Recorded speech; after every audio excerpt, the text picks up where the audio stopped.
So good afternoon, everyone.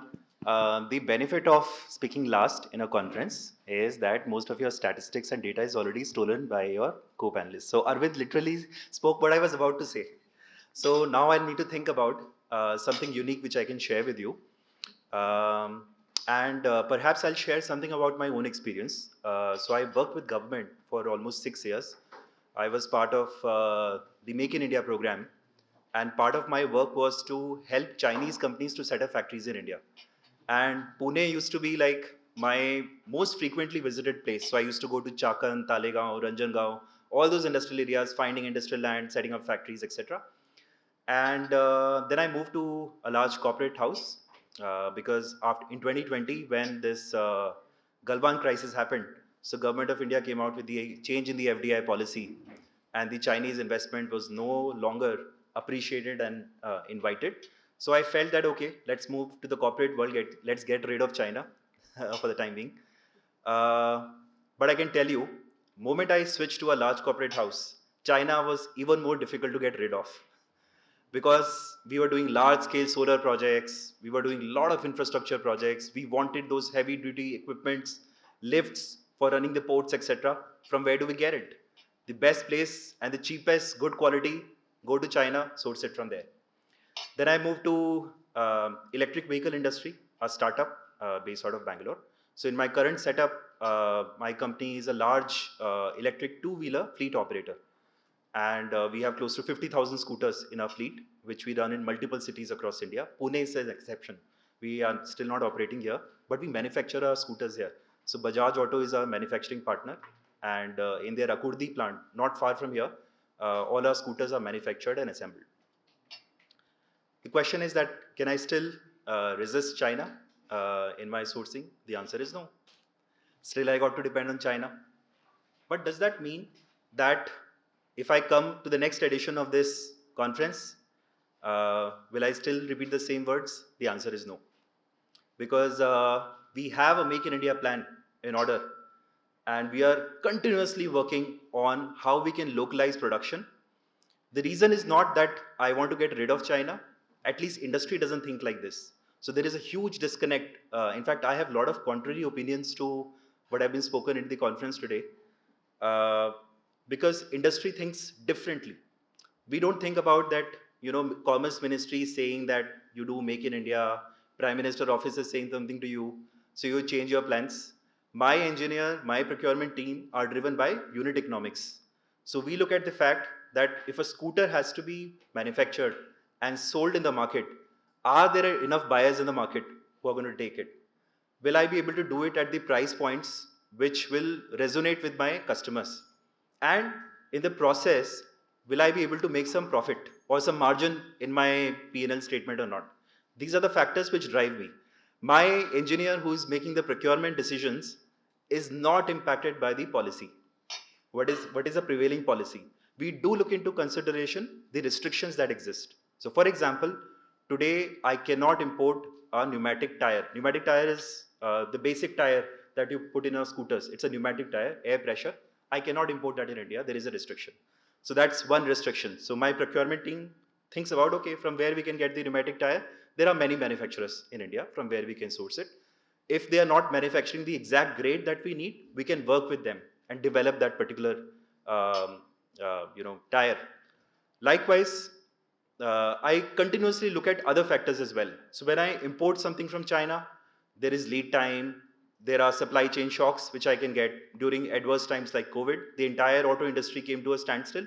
Why did that happen? I'll come to that. Additionally, I also look at that if there is any fault which I come across in my scooter. Nowadays, electric scooters have too many faults, right? So there are too many news articles out there that people are stranded outside the showroom, repair and maintenance is not happening. The reason might be that some of those parts have to be sourced from China, and it takes time to get them here.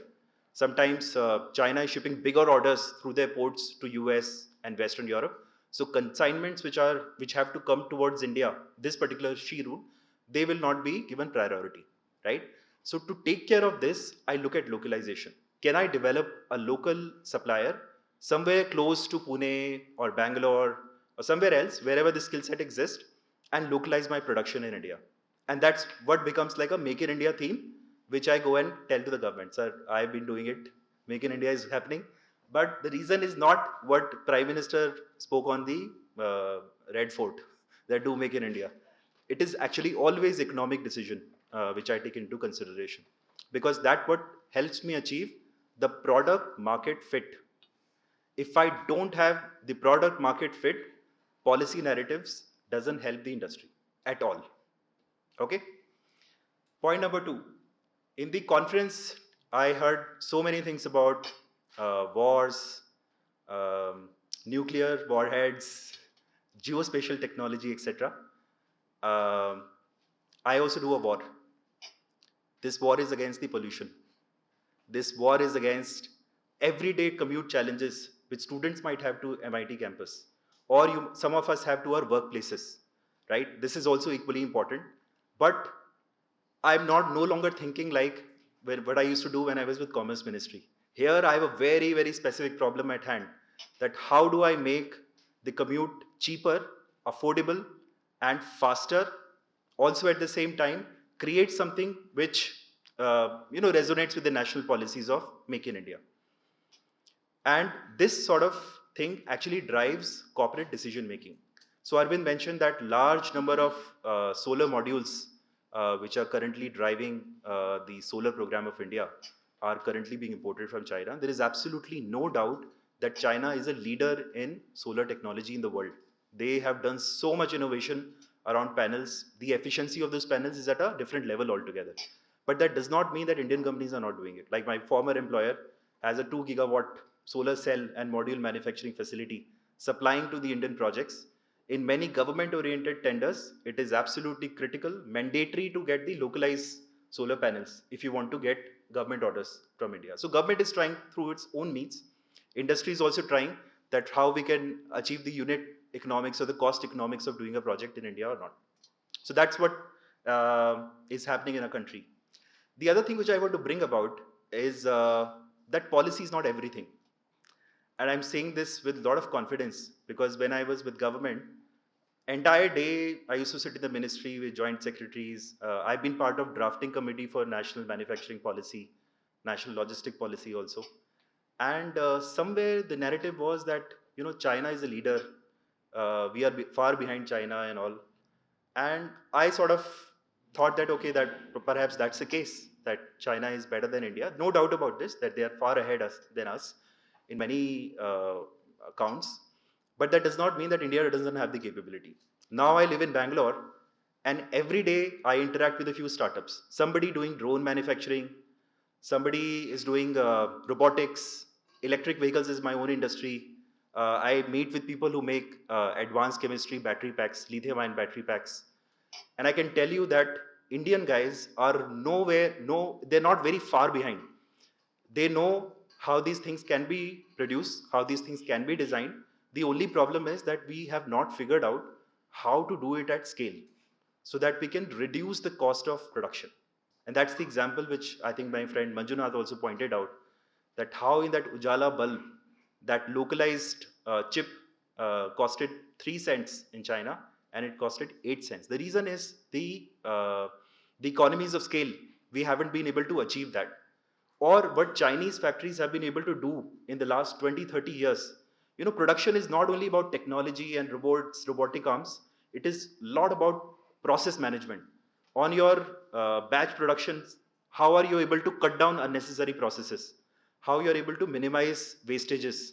How optimally you're able to design your entire system? How you're able to cut down unnecessary labor, right? That's what brings the cost down. And this is the true strength which I've understood that Chinese have. They have over the years learned how to do things more efficiently. And the only way in which we can do it is by doing it ourselves. Right? Like for example, Arvind was saying 2 to 4 and 4 to 6 and all. What does that mean? That means that, first of all, as a child, you learn ABCD, right? Then you know how to put these letters together, create words, and then you make sentences. So same is the case which happens in production facility as well.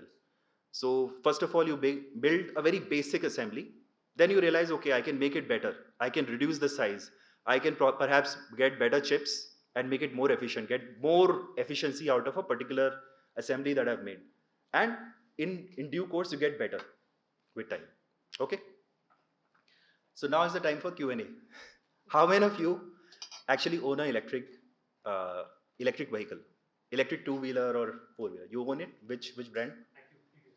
TVS iQube you have. What percentage of your scooter is actually electronic product? Have you? Okay, so TVS iQube, in that scooter, roughly 30 to 35% is actually electronic components. And it requires similar skill set which is required to make smartphones. And that is why, if you read newspapers, you would have heard about that Foxconn is now thinking about making an electric car or electric two-wheeler because skill sets required are very similar, right? Manjunath shared some examples of PCB. So my electric vehicle has only few components. Number one is the battery pack, which catches fire also sometimes. Number two, because it's imported from China. Number two, I have a motor. Number three, I have a motor controller. Number four, I have a battery management system. And number five, I have a vehicle control unit. Number six is a IoT device. IoT, VCU, vehicle control unit, motor controller, and your IoT device, these are actually electronic products. If you open the smartphone, you will see a green color thing coming out of it. It's very similar to that. It's just that we have put different kind of chips, different kind of semiconductors because we are trying to extract different output out of it, right? Very different from a traditional auto company. So, for example, our partner Bajaj Auto, when we started manufacturing our electric vehicle, they did not even have one single guy who could write a firmware. What is a firmware? Firmware is a very specialized software which sits on that PCB and it makes that PCB run, right? It's a very specific piece of code and it's called embedded system design. It's a new field which is growing very, very fast. Many of the things around us has this embedded design in it. So for example, your Alexa has it. Perhaps I think your smartphone would also have it in some ways. Other analogies, other examples which I can draw is like, for example, this fan, for example. Very, very similar to what an electric vehicle is. What electric vehicle does? It has a motor which moves and motor is connected to the wheels and wheels start moving. Now you got to get the electric current from somewhere. How do I get the electric current? I put a battery pack somewhere in the scooter or in the car and battery pack stores energy and moves this motor and then the wheels move forward. Very similar to what a fan is doing, but fan is connected to the electricity line. Likewise, your mixer grinder at home does the same work. Similarly, I would say washing machine does the same stuff. There is a motor inside it. There is a motor controller. That motor moves and it washes our clothes, right? Because it's a moving vehicle, I got to get the battery pack so that I can store energy in it, right? And sometimes I need a little bit of smart network design for EV chargers or battery swapping. So by the way, my company does a lot of battery swapping. We do 1 crore battery swaps every month. That's the kind of energy we are using at the moment for our operations. And yeah, so this is what electric vehicle is. So if you are a electronics engineer, if you are someone who has worked in chemicals engineering background, you are a fit for electric vehicle company. We don't hire people from traditional auto sector. And this is what exactly happened in China. Because Chinese knew how to make smartphone, they knew how to do this assembly of semiconductors and PCB, etc. So they learned how to make drones. Drones is what? It's a flying electric vehicle, right? It doesn't move on the ground. Likewise, Chinese were very good at a lot of other ancillary industries. So in the corporate sector, we look at adjacent industries, that what are the skill sets which we can bring into our sector and can harness the value of it and utilize it to make something productive. And this is what China is doing very, very well. And the reason is that they were ahead of India on so many industries, like semiconductor industry. They are now manufacturing their own semiconductors also. They were very good at smartphone assembly. And they had all the manufacturers which were already doing it. So those guys pivoted a little bit and they started doing electric cars. And now Arvind told us that 50% of the electric cars sold in the world are actually Chinese electric cars. They are giving such a tough competition to Volkswagen, BMW, Mercedes, that all those players are now forced to get into joint ventures with Chinese companies. Baidu, for example, many of them are signing up with Baidu. For what? For connected devices technology. Many of them are signing up with Huawei. They're signing up with Tencent, Alibaba. Reason being that these companies have developed amazing kind of expertise on artificial intelligence, expertise on connected devices, automated driver assistance system. So you don't need a driver anymore to ride your car. What Tesla is doing, same thing. Chinese companies are also trying to do it. And by the way, if you feel that it's only Chinese who are doing it, that's wrong. There is a company called Ather Energy in India, right? So Ather was the first company in the world that embedded a map in the console. So if you buy an Ather, you can see a map on the dashboard, which can guide you to your college or home or workplace. First two-wheeler company in the world to do it. And why did it happen? Because the market situation in India is very different from China. Chinese companies, they don't look at a two-wheeler as a primary source of commute. In India, if somebody is buying an electric two-wheeler for 1,50,000, then it is everything for them. So companies are trying to see that how they can pack more features in it, how they can make it more attractive for the target audience, trying to find the right product market fit, right? So I see a lot of positive things coming out of Indian electric vehicle industry, and we can pose a very, very stiff competition. Not competition, we can collaborate with China, and we can find our own place in the world and start shipping some of our innovations to other countries like Southeast Asia, Africa, South America, where Chinese companies are dominating at the moment. I see no reason why a TVS or a Bajaj or a Ather, perhaps Ola also, might be able to ship out some of their productions to other countries. So that's my take on electric vehicle industry, and I'm open to questions. Thank you.